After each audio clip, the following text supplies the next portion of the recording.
بالله من الشيطان الرجيم.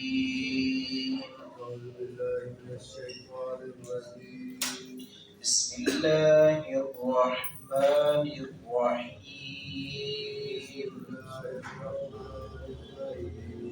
فأما الذين آمنوا وعملوا الصالحات فهم في روضة يحبرون. وأما الذين كفروا وكذبوا بآياتنا ولقاء الآخرة فأولئك في العذاب محضرون. فسبحان الله حين تمسون وحين تصبحون.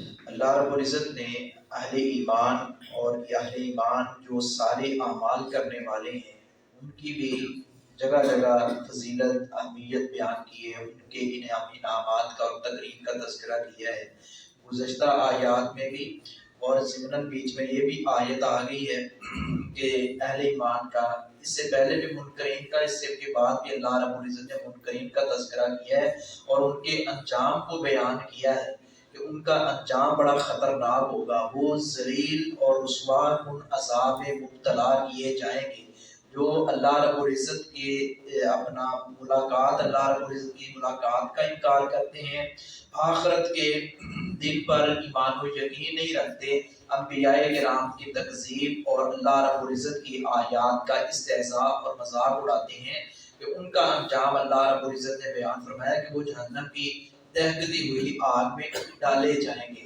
فَأَمَّا الَّذِينَ، پس لیکن وہ لوگ جو آمنوا ایمان لائے، وَعَمِلُوا اور انہوں نے عمل کیے، الصالحات نیک عمل کیے، ایمان بھی لائے ہیں اور نیک عمل بھی کیے ہیں۔ نیک عمل وہ ہے جو شریعت کے بتائے ہوئے اصول و ضوابط کے مطابق، جس میں ہماری اختراع شامل ہو، جس میں ہماری من مانی شامل ہو، وہ نیک عمل کا وہ عمل مستحق نہیں ٹھہرتا، اللہ کے یہاں وہ ناقابل قبول ہے جو طریقہ نبوی کے مطابق نہ ہو، اور نبی اکرم صلی اللہ علیہ وسلم کے طریقے سے ہٹ کر کوئی رنگ بھرا جا رہا ہے اور جتنا مرضی اس پر زور لگایا جا رہا ہے، اخلاص کے ساتھ کیا جا رہا ہے اور بڑے جذبے کے ساتھ کیا جا رہا ہے، اللہ رب العزت اس عمل کو قبول نہیں کرے گا۔ عمل کی قبولیت کے لیے، عمل کے نیک ہونے کے لیے یہ لازم ہے کہ رسول اکرم صلی اللہ علیہ وسلم کا طریقہ اختیار کیا جائے۔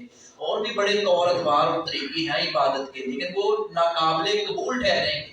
اللہ رب العزت اس عمل کو قبول کرے گا جو پیارے نبی صلی اللہ علیہ وسلم کے طریقے کے مطابق ہوگا۔ اس لیے صرف ہمیں عبادت کرنا مقصود نہیں ہے، عبادت طریقہ نبوی کے مطابق کرنا ضروری ہے۔ عبادت کی شرائط ہیں، یہ نہیں جیسے ہمارے یہاں بعض کہتے ہیں دیکھو جی نماز ہی پڑھنا ہے جتنا مرضی پڑھی جاؤ، روزہ ہی رکھنا ہے، نہیں، اس کے ٹائم مقرر ہیں، اس کی شرائط ہیں، اس کے لیے اخلاص کا ہونا ضروری ہے کہ اللہ رب العزت کی خوشنودی، اور پھر اس کے لیے یہ لازم ہے کہ وہ عمل جو ہے ایک تو اللہ کی رضا کی ہو، اس کے پیچھے بندے کا عقیدہ اور نظریہ بھی درست ہو، توحید والا عقیدہ ہو اور اخلاص کے ساتھ بندہ وہ عمل کر رہا ہو، اور پھر طریقہ نبوی صلی اللہ علیہ وسلم کے مطابق ہو، تو تب اللہ رب العزت عمل قبول کرے گا۔ اور اس کے ساتھ ساتھ حلال کمائی کماتا ہے، اگر حرام کماتا ہے، حرام کھاتا ہے، تو وہ بے شک نبی صلی اللہ علیہ وسلم کے طریقے کے مطابق بظاہر ہو، ادائیگی اس کے طریقے کے مطابق ہو، لیکن اندر حرام جا رہا ہے، اس حرام کی وجہ سے وہ طریقہ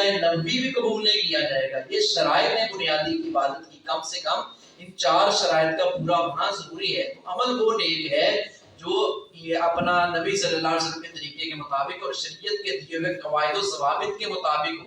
فہم، تو وہ وہ لوگ جو ایمان لائے اور نیک عمل کیے ان لوگوں کو اللہ رب العزت نے فرمایا فی روضۃ، باغ میں ہوں گے. روضہ زیر سواد کے ساتھ روضہ ہے، نبی اکرم صلی اللہ علیہ وسلم کا روضہ. ما بین بیتی و منبری روضۃ من ریاض الجنہ، یہی سواد کے ساتھ اس حدیث مبارکہ میں آیا ہے کہ آپ صلی اللہ علیہ وسلم نے فرمایا میرے گھر اور میرے ممبر کے درمیان جو جگہ ہے یہ جنت کے باغیچوں میں سے ایک باغیچہ ہے. یہاں روزہ کا معنی باغیچہ ہے، ایک روزہ ہے جو انشاءاللہ ہم چند دنوں تک رکھنے جا رہے ہیں. سارے آمین کہتے ہو، جڑا بیمار ہو وہ بھی کہہ دے انشاءاللہ اللہ توفیق دے دے گا. تو یہ ہمارے اسلام تو اس کے لیے دعائیں کرتے تھے. یقیناً آپ بھی یہ طلب رکھتے ہیں اللہ ہم سب کو یہ مہینہ اس کی بابرکت گھڑیوں کو دیکھنا نصیب کرے. وہ زا کے ساتھ ہے روزہ، یہ ہے روزہ سواد کے ساتھ ہے، یہ باغیچے کو بولتے ہیں. یحبرون، خوش و خرم کیے جائیں گے. وہ جنت کے باغوں میں، جنت کے باغیچے میں وہ خوش و خرم ہوں گے. ایسے نہیں کہ بس ٹھیک ہے بد عمل بھی جنت میں جا رہے ہیں، نیک اعمال کرنے والا بھی جا رہا ہے. نہیں، ایسا نہیں ہے. اللہ رب العزت جس نے اتنی محنت کی ہے اس کو الگ ایوارڈ دیں گے، انعامات، اور اس کی تقریب کی جائے گی. اللہ اس کا میزبان ہوگا، اللہ اس کی عزت کرے گا. اور جو ناکام و نامراد ٹھہرے ہے، جس نے نیک اعمال نہیں کیے، جس کا عقیدہ درست نہیں تھا، یا حرام کھاتا تھا، سود لیتا دیتا تھا، اس کے معاملات اس طرح کے خطرناک عزائم اور ارادے اور اس کے اعمال تھے، تو اللہ رب العزت اس کی قطعاً عزت نہیں کرے گا، بلکہ اللہ کی نظروں سے وہ گر جائے گا، رسوا کن عذاب میں مبتلا کیا جائے گا. یہ ہے فرق ہوگا وہاں پھر قدر ہوگی کہ واقعہ جو میں نے محنت کی ہے نا، کہ اللہ کا شکر ہے اس محنت کا مجھے آج نتیجہ مل گیا. اللہ کرے ہمارے لیے وہ وقت آ جائے کہ ہم خوش و خرم ہوں کہ ہمیں یہ اچھا رزلٹ اس کا مل گیا. وہم الذین، اور لیکن وہ لوگ کفروا جنہوں نے کفر کیا، وکذبوا اور جھٹلایا، بآیاتنا ہماری آیتوں کو. پھر ان لوگوں کا انجام بیان کیا ہے، ولقاء الآخرۃ، اور آخرت کی ملاقات کو. کوئی بات نہیں ہے کہ انسان جو ہے بس ٹھیک ہے مر جائے گا. اس کے بارے میں مختلف نظریے، مختلف باطل فرق جو رکھتے ہیں کہ بس انسان ہی انسان ہے، کوئی اللہ تعالیٰ کی ذات نہیں ہے، بس یہ دنیا کا سسٹم ہے، چلے گا چلتا ہے تو چلتا رہے گا، ختم ہو جائے گا تو ختم ہو جائے گا، اس کے آگے کچھ نہیں ہے، بس آخری اسٹیج یہی ہے. یہ سارے نظریات غلط ہیں. ایسے غلط نظریات رکھنے والے وہ ان کا انجام بیان فرمایا فاولئک فی العذاب، تو وہ عذاب میں محضرون، حاضر کیے جائیں گے، داخل ہوں گے، وہاں سے بھاگ نہیں سکیں گے. فسبحان اللہ، پس اللہ کی تسبیح کرو.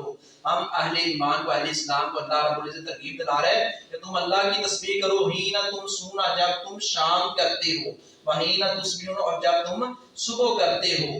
آگے جا کر اگلی آیت میں تظہرون کے ظہر کے الفاظ بھی آتے ہیں. مفسرین نے لکھا ہے یہ شام کی نمازوں سے مراد اس میں مغرب عشاء آ جاتی ہے، اور یہ صبح کا تذکرہ ہے اپنا. اسی طرح وہ جو ظہر کا لفظ ہے وہاں یہ اس میں ظہر اثر کی نمازیں آتی ہیں، یعنی کہ یہ نماز بہترین انہوں نے ثابت کیا مفسرین نے کہ اللہ کی تسبیح اور تحمید کا اور اس کا شکر ادا کرنے کا بہترین طریقہ اور ذریعہ نماز ہے. ایک بندہ لاکھ مرتبہ کہتا ہے، کروڑوں مرتبہ کہتا ہے یا اللہ تیرا شکر، نماز کے قریب نہیں جاتا.